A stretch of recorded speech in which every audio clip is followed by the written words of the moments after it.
நம்ம தமிழ் ஃபுட் சேனலில் இட்லி தோசைக்கு சூப்பரான ஒரு சைட் டிஷ்ஷை தான் நம்ம இன்றைக்கி பார்க்க போகிறோம். என்ன அப்படின்னா அது பேர் வந்து கடப்பான்னு சொல்லுவாங்க. இந்த கடப்பா செய்கிறதுக்கு ஃபஸ்ட்டு என்னென்ன பொருட்கள் நம்ம பார்த்துடலாம். பைத்தம்பருப்பு இந்த ஒரு சின்ன டம்ளரால் ஒன்று எடுத்துருக்கோம். பைத்தம்பருப்பு, அப்புறம் வந்து சின்ன வெங்காயம் 1 கப்பு, 3 தக்காளி, உருளைக்கிழங்கு பெருசாக வெட்டினது. இந்த சின்ன வெங்காயம் போட்டால் தான் இதுக்கு நல்லா டேஸ்ட்டாக இருக்கும். இல்லை உங்கள்கிட்ட இல்லைன்னு சொன்னால் பெரிய வெங்காயம் கூட போட்டுக்கலாம். இருந்தாலும் சின்ன வெங்காயம் தான் நல்லா இந்த டிஷ்ஷுக்கு டேஸ்ட்டு. அரைக்க தேவையான பொருட்கள் வந்து காரத்துக்கு தகுந்த மாதிரி பச்சை மிளகா, 5 பல் பூண்டு, இஞ்சி, தேங்காய், பொட்டுக்கடலை, இதெல்லாம் வந்து வறுத்து நம்ம அரைச்சி இதில் சேர்க்க போகிறோம். ஃபஸ்ட்டு இப்போ வீடியோக்குள்ளே போகலாம் வாங்க. இந்த மாதிரி ஒரு கடாயில் நம்ம இதை வந்து பண்ணலாம். பைத்தம்பருப்புங்கிறதுனால சீக்கிரமாக வெந்துடும். குக்கரில் பண்ணலாமான்னு கேட்டால் பண்ணலாம், ஆனால் கடாயில் பண்ணுற அளவுக்கு குக்கரில் டேஸ்ட்டாக இருக்காது. அதனால் நம்ம ஊற வச்ச பைத்தம்பருப்பை ஒரு 1/4 மணி நேரம் நல்லா கழுவி ஊற வச்சுருங்க. அதுக்கப்புறம் இந்த மாதிரி வேக வச்சிடலாம். இதுக்கு தேவையான தண்ணியை ஊற்றி நல்லா வேக வச்சுருங்க. கொஞ்சம் லைட்டாக கொதி வந்தோடனே வெங்காயத்தெல்லாம் இதில் ஆட் பண்ணிடலாம்.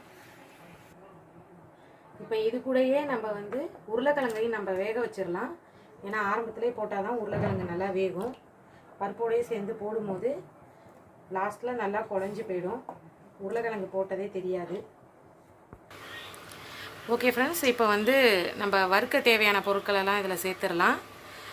முதல்ல இஞ்சியும் பூண்டையும் நம்ம இதில் ஃபஸ்ட்டு சேர்த்துருவோம். 2 டேபிள் ஸ்பூன் எண்ணெய் ஊற்றிக்கோங்க. ஊற்றிக்கிட்டு இதை நம்ம வறுக்க ஸ்டார்ட் பண்ணிடலாம்.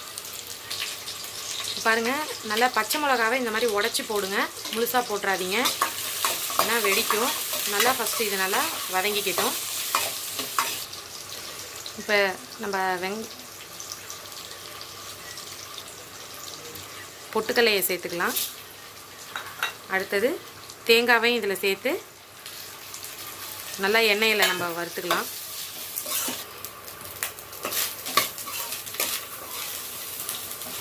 இப்போ பாருங்கள், நல்லா நம்ம வறுத்துக்கிட்டு இருக்கோம்.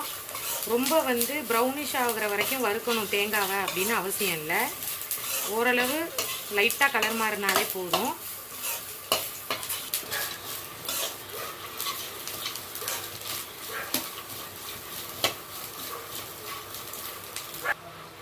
பாருங்கள் ஃப்ரெண்ட்ஸ், நம்ம இந்த மாதிரி வறுத்துக்கிட்டாலே போதும். இது நீங்கள் சரியாக வறுக்கலைன்னு சொன்னால் இந்த கடப்பா வந்துட்டு நல்லா வாசனையாக இருக்காது. இதை நம்ம வறுத்து போடுற விதத்தில் தான் இருக்குது இதோட வாசனை. இப்போ நல்லா பைத்தம்பருப்பு கொதிச்சிட்ருக்கு. இந்த நேரத்தில் நம்ம உரித்து வச்சுருக்கிற சின்ன வெங்காயம், தக்காளி எல்லாத்தையுமே நம்ம ஆட் பண்ணிக்கலாம். பைத்தம்பருப்பு வெந்து நல்லா குழஞ்சி வரும்போது இந்த வெங்காயமும் நல்லா சரிசமமாக வெந்திருக்கும். நல்லா இது கொதித்து வெந்து வரட்டும். நம்ம அதுக்காட்டியும் நம்ம வறுத்து வச்சதை நல்லா ஆற வச்சு அரைச்சி எடுத்துகிட்டு வந்துடலாம்.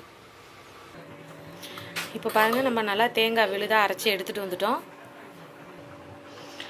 இதை வந்து நல்லா கொரப்பாக அரைச்சிக்கோங்க, நைஸாக அரைச்சிட வேண்டாம் ரொம்ப. இப்போ பாருங்கள், இதால் நம்ம 1 கிளாஸ் அளவுக்கு இந்த பைத்தம்பருப்பு எடுத்தோம், இந்த குட்டி கிளாஸால்.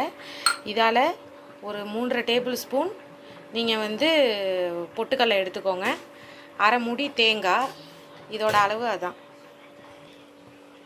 இப்போ பாருங்கள், நல்லா வெந்துருச்சு. இப்போ இந்த ஸ்டேஜில் வந்து நல்லா உருளைக்கிழங்கும் நல்லா வெந்திருக்கும். நீங்கள் ஒரு வேளை உங்களுக்கு குழையலை அப்படின்னு சொன்னால் நீங்கள் இப்படி லைட்டாக மசிச்சுக்குங்க.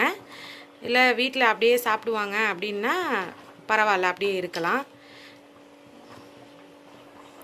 இந்த ஸ்டேஜில் நம்ம அரைச்சி வச்சுருக்கிற தேங்காவை இதில் சேர்த்துடலாம். சேர்த்துட்டு கொஞ்சம் இந்த கடப்பாவுக்கு தேவையான தண்ணியை ஆட் பண்ணிக்கோங்க. ஏன்னா இது வந்து வேக வேக ரொம்ப திக்காயிடும். இப்போ பாருங்கள், நல்லா நம்ம தேங்காவை கரைச்சி விட்டுட்டு இந்த இதுக்கு தேவையான தண்ணியை நம்ம இதில் ஊற்றிருக்கோம். இது நல்லா கொதிக்க திக்காகும். நீங்கள் வந்து இடையில இப்படி கிண்டி விட்டுக்குங்க. ஒரு லைட்டாக ஒரு 2 நிமிஷம் கொதிச்சா போதும். இதுக்கு தேவையான உப்பை நம்ம ஆட் பண்ணிக்கலாம். இப்போ நல்லா கொதித்து ரெடி ஆகிடுச்சு. இந்த ஸ்டேஜில் நம்ம கொத்தமல்லியை தூவி இறக்கிடலாம். இப்போ பாருங்கள் ஃப்ரெண்ட்ஸ், நல்லா ரெடி ஆகிட்டு இப்போ இதுக்கு வந்து நம்ம ஒரு தாளிப்பு கொடுக்க போகிறோம். அது என்னன்னு சொல்லி இப்போ பார்க்கலாம். இப்போ இதுக்கு வந்து பெருஞ்சீரகம், பிரியாணி இலை, ஒரு சின்ன துண்டு பட்டை, இதை மட்டும் போட்டு லைட்டாக பொரிஞ்சால் போதும். ரொம்ப பொரிய விட்டாதீங்க, ஃப்ளேவர் மாறிடும்.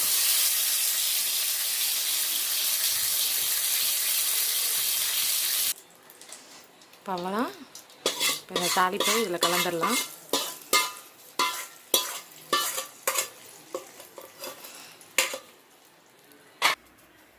இப்போ இட்லியோட